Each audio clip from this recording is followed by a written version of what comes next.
এখন আমি দেখো চলে এসেছি রান্না করে। এখন রান্না করব। আমি ভাত বসেছি আর এখানে সবজিগুলো ভাজছি। দেখো ভেজে নিচ্ছি সমস্ত সবজি, 5 রকম 6 রকম সবজি আছে একসঙ্গে দিয়ে আর সবজি রান্না হবে। দেখো এখানে তরকারিটা হয়ে গেছে, কিন্তু বড়ি দিতে ভুলে গিয়েছিলাম, তাই এখন দিয়ে দেবো। চলো বড়ি, বড়িটা দিয়ে দিই। যে বড়ি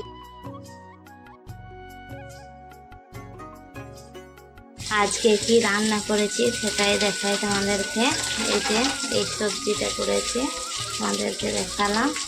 এখানে হয়েছে ডাল, এই যে মসুরির ডাল, টমেটো দিয়ে মসুরির ডাল। আর এখানে দেখো গরম গরম ভাত, ওখানে ধোঁয়া হচ্ছে। এই ছিল আজকে রান্না। আর ওখানে কড়াইয়ে দেখলে মাছ ভাজা হচ্ছে। এই যে টক বানাবো, তেঁতুল ভিজিয়ে রেখেছি, এটা টক বানাবো।